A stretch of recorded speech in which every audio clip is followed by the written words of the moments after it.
ರಂಗೇರಿದ ಪಶ್ಚಿಮ ಬಂಗಾಳ ಚುನಾವಣಾ ಅಖಾಡ. ಚುನಾವಣಾ ಆಯೋಗದ ವಿರುದ್ಧ ಸುಪ್ರೀಂ ಗರಂ. ಪ್ರಜಾಪ್ರಭುತ್ವದಲ್ಲಿ ಮತದಾರನೇ ಪ್ರಭು ಅಂತೀವಿ, ಆದರೆ ಆ ಪ್ರಭುವಿನ ಹೆಸರೇ ಮತದಾರರ ಪಟ್ಟಿಯಲ್ಲಿ ಇಲ್ಲದಿದ್ದರೆ ಏನಾಗಬಹುದು? ಪಶ್ಚಿಮ ಬಂಗಾಳದಲ್ಲಿ ಈಗ ಇಂತಹದ್ದೇ ಒಂದು ಭೀಕರ ಪರಿಸ್ಥಿತಿ ನಿರ್ಮಾಣವಾಗಿದೆ. ಚುನಾವಣೆ ಹತ್ತಿರ ಬರುತ್ತಿದ್ದಂತೆ ಸಾವಿರಾರು ಮತದಾರರನ್ನ ಪಟ್ಟಿಯಿಂದ ಹೊರಹಾಕಲಾಗಿದೆ. ಈ ಕುರಿತು ಸುಪ್ರೀಂ ಕೋರ್ಟ್ ಮೆಟ್ಟಿಲೇರಿದ್ದ ಮತದಾರರಿಗೆ ಈಗ ದೇಶದ ಅತ್ಯುನ್ನತ ನ್ಯಾಯಾಲಯದಿಂದ ದೊಡ್ಡ ಬೆಂಬಲ ಸಿಕ್ಕಿದೆ.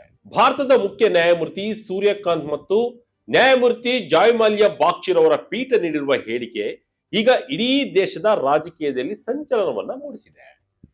ಮತದಾನದ ಹಕ್ಕು ಕೇವಲ ಸಂವಿಧಾನದ ಹಕ್ಕಲ್ಲ, ಅದೊಂದು ಭಾವನಾತ್ಮಕ ಹಕ್ಕು.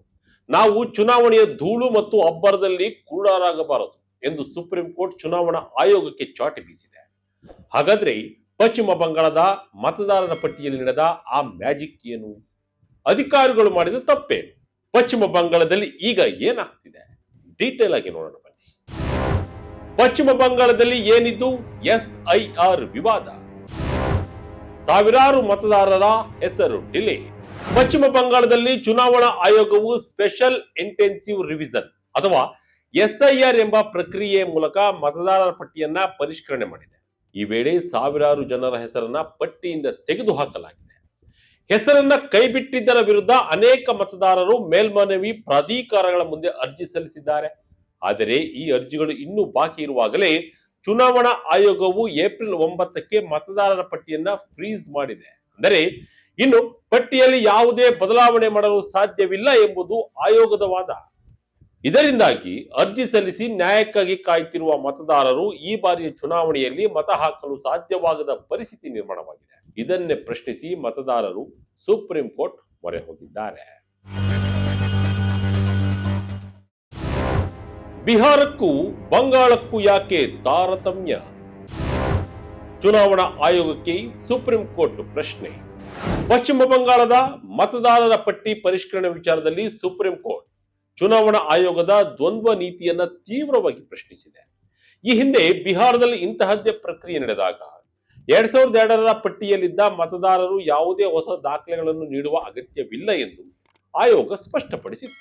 ಆದರೆ ಪಶ್ಚಿಮ ಬಂಗಾಳಕ್ಕೆ ಬಂದಾಗ ಆಯೋಗವು ಲಾಜಿಕಲ್ ಡಿಸ್ಕ್ರಿಪೆನ್ಸಿ ಎಂಬ ಹೊಸ ವರ್ಗವನ್ನ ಸೃಷ್ಟಿಸಿರುವುದು ನ್ಯಾಯಾಲಯದ ಕೆಂಗಣ್ಣಿಗೆ ಗುರಿಯಾಗಿದೆ.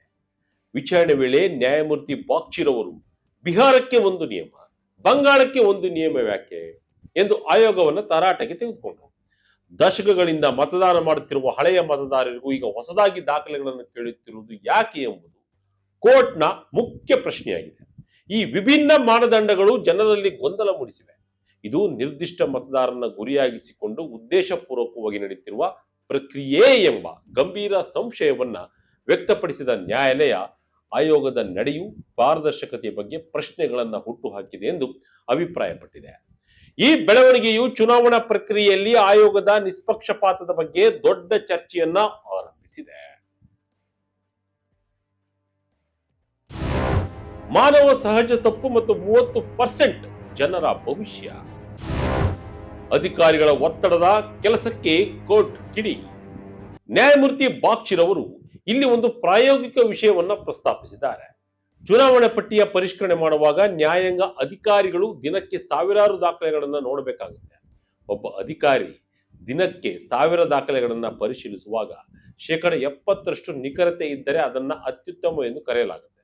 ಆದರೆ ಉಳಿದ 30% ತಪ್ಪುಗಳಿಂದಾಗಿ ಸಾವಿರಾರು ಜನರ ಮತದಾನದ ಹಕ್ಕು ನಾಶವಾಗುತ್ತಿದೆ ಎಂದು ಅವರು ಕಳವಳವನ್ನು ವ್ಯಕ್ತಪಡಿಸಿದ್ದಾರೆ. ಈ ರೀತಿಯ ತಪ್ಪುಗಳನ್ನು ಸರಿಪಡಿಸಲು ಒಂದು ಪ್ರಬಲವಾದ ಮೇಲ್ಮನವಿ ವ್ಯವಸ್ಥೆ ಬೇಕೇ ಬೇಕು ಎಂದು ಸುಪ್ರೀಂ ಕೋರ್ಟ್ ಒತ್ತಿ ಹೇಳಿದೆ. ಕೇವಲ ಚುನಾವಣೆಯ ಗಡುವಿನ ಹೆಸರಿನಲ್ಲಿ ಜನರ ಹಕ್ಕನ್ನ ಬಲಿಕೊಡಲು ಸಾಧ್ಯವಿಲ್ಲ ಎಂಬುದು ಕೋರ್ಟ್ನ ಖಡಕ್ ಸಂದೇಶ. ಅಸ್ತಿತ್ವದ ಪ್ರಶ್ನೆ ಮತ್ತು ಭಾವನಾತ್ಮಕ ಹಕ್ಕು. ಆಯೋಗದ ಸಹಕಾರದ ಕೊರತೆಯಿಂದ ಅರ್ಜಿದಾರರು.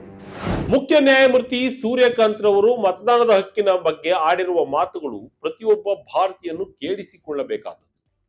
ತಾನು ಹುಟ್ಟಿದ ದೇಶದಲ್ಲಿ ಮತದಾರನಾಗಿ ಉಳಿಯುವುದು ಕೇವಲ ಸಂವಿಧಾನ ಕೊಟ್ಟ ಹಕ್ಕಲ್ಲ, ಅದೊಂದು ಭಾವನಾತ್ಮಕ ವಿಷಯ. ಒಬ್ಬ ವ್ಯಕ್ತಿಯನ್ನ ಮತದಾರರ ಪಟ್ಟಿಯಿಂದ ತೆಗೆದುಹಾಕುವುದು ಎಂದರೆ ಆತನ ಅಸ್ತಿತ್ವವನ್ನೇ ಅಳಿಸಿ ಹಾಕಿದಂತೆ. ಇದನ್ನು ನಾವು ರಕ್ಷಿಸಬೇಕಿದೆ ಎಂದು ಅವರು ಹೇಳಿದ್ದಾರೆ. ಇದೇ ವೇಳೆ ಅರ್ಜಿದಾರರ ಪರ ವಕೀಲರು ಚುನಾವಣಾ ಆಯೋಗದ ವಿರುದ್ಧ ಗಂಭೀರ ಆರೋಪವನ್ನು ಮಾಡಿದ್ದಾರೆ. ಮೇಲ್ಮನವಿ ಪ್ರಾಧಿಕಾರಗಳ ಮುಂದೆ ದಾಖಲೆಗಳನ್ನು ಹಾಜರುಪಡಿಸಲು ಆಯೋಗ ಸಹಕರಿಸುತ್ತಿಲ್ಲ, ಇದರಿಂದ ತನಿಖೆ ವಿಳಂಬವಾಗ್ತಿದೆ ಎಂದು ಅವರು ದೂರಿದ್ದಾರೆ. ಏಪ್ರಿಲ್ 23, 29ಕ್ಕೆ ಮತದಾನ, ಮೇ 4ರಂದು ರಿಸಲ್ಟ್. ಪಟ್ಟಿ ಪರಿಷ್ಕರಣೆಯ ಕಟ್ ಆಫ್ ಡೇಟ್ ವಿಸ್ತರಣೆ. ಪಶ್ಚಿಮ ಬಂಗಾಳದ ವಿಧಾನಸಭೆ ಚುನಾವಣೆ ಏಪ್ರಿಲ್ 23 ಮತ್ತು 29ರಂದು 2 ಹಂತಗಳಲ್ಲಿ ನಡೆಯಲಿದೆ. ಮೇ 4ರಂದು ಮತ ಎಣಿಕೆ ನಡೆಯಲಿದೆ. ಇಷ್ಟು ಕಡಿಮೆ ಅವಧಿಯಲ್ಲಿ ಸಾವಿರಾರು ಅರ್ಜಿಗಳನ್ನು ಇತ್ಯರ್ಥಪಡಿಸಿ ಅರ್ಹ ಮತದಾರರಿಗೆ ಮತ ಹಾಕಲು ಅವಕಾಶ ನೀಡುವುದು ಆಯೋಗಕ್ಕೆ ಈಗ ದೊಡ್ಡ ಸವಾಲಾಗಿದೆ. ಸುಪ್ರೀಂ ಕೋರ್ಟ್ ಆಯೋಗಕ್ಕೆ ಕಟ್ಟುನಿಟ್ಟಿನ ಸೂಚನೆ ನೀಡಿದ್ದು, ಯಾವುದೇ ಅರ್ಹ ಮತದಾರ ಪಟ್ಟಿಯಿಂದ ಹೊರಗುಳಿಬಾರದು ಎಂದು ಖಡಕ್ ಆಗಿ ಹೇಳಿದೆ. ಈ ತೀರ್ಪಿನಿಂದಾಗಿ ಪಶ್ಚಿಮ ಬಂಗಾಳದ ರಾಜಕೀಯ ಸಮೀಕರಣವೇ ಬದಲಾಗುವ ಸಾಧ್ಯತೆ ಇದೆ.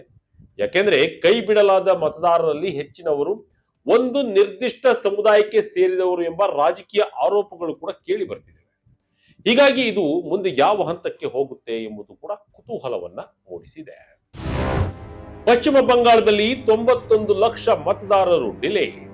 ಇತ್ತೀಚೆಗೆ ನಡೆದ ವಿಶೇಷ ಮತದಾರರ ಪಟ್ಟಿ ಪರಿಷ್ಕರಣೆ ಪ್ರಕ್ರಿಯೆಯು ಪಶ್ಚಿಮ ಬಂಗಾಳದಲ್ಲಿ ಭಾರಿ ಸಂಚಲನವನ್ನು ಮೂಡಿಸಿದೆ. ರಾಜ್ಯದ ಅಂತಿಮ ಮತದಾರರ ಪಟ್ಟಿಯಿಂದ ಬರೋಬ್ಬರಿ 91 ಲಕ್ಷ ಮತದಾರರ ಹೆಸರುಗಳನ್ನ ಕೈಬಿಡಲಾಗಿದೆ ಎಂಬ ಅಂಶವು ಜನರನ್ನ ರೊಚ್ಚಿಗೆಬ್ಬಿಸಿದೆ. ಈ ಬೆಳವಣಿಗೆಯಿಂದ ಕುಪಿತಗೊಂಡಿರುವ ಮುಖ್ಯಮಂತ್ರಿ ಮಮತಾ ಬ್ಯಾನರ್ಜಿರವರು ಚುನಾವಣಾ ಆಯೋಗದ ವಿರುದ್ಧ ತೀವ್ರವಾಗಿ ಕಿಡಿಕಾರಿದ್ದಾರೆ. ರಾಜಕೀಯ ಪಿತೂರಿಯ ಭಾಗವಾಗಿ ಬೇಕೆಂದೇ ಮತದಾರರ ಹೆಸರನ್ನ ಪಟ್ಟಿಯಿಂದ ಡಿಲೀಟ್ ಮಾಡಲಾಗ್ತಿದೆ ಎಂದು ಅವರು ಗಂಭೀರವಾಗಿ ಆರೋಪಿಸಿದ್ದಾರೆ.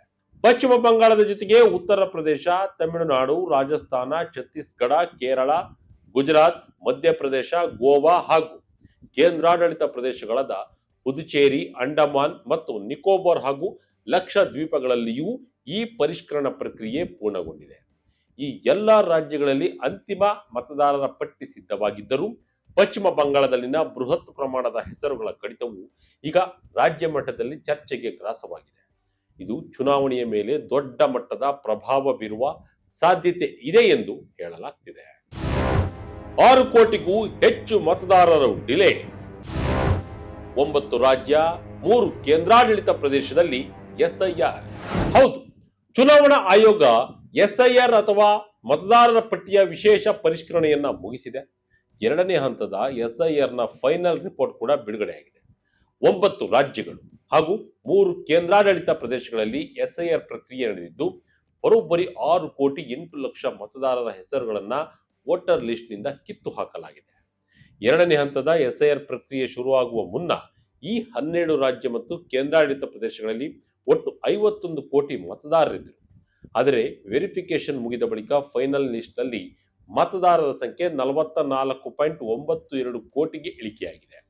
ಡೂಪ್ಲಿಕೇಟ್, ಮೃತಪಟ್ಟವರು ಮತ್ತು ಶಿಫ್ಟ್ ಆದವರ ಡೇಟಾವನ್ನ ಕ್ಲೀನ್ ಮಾಡಿದ ಪರಿಣಾಮ ಇಷ್ಟು ದೊಡ್ಡ ಮಟ್ಟದ ಬದಲಾವಣೆ ಆಗಿದೆ ಎಂದು ಅಧಿಕಾರಿಗಳು ತಿಳಿಸಿದ್ದಾರೆ.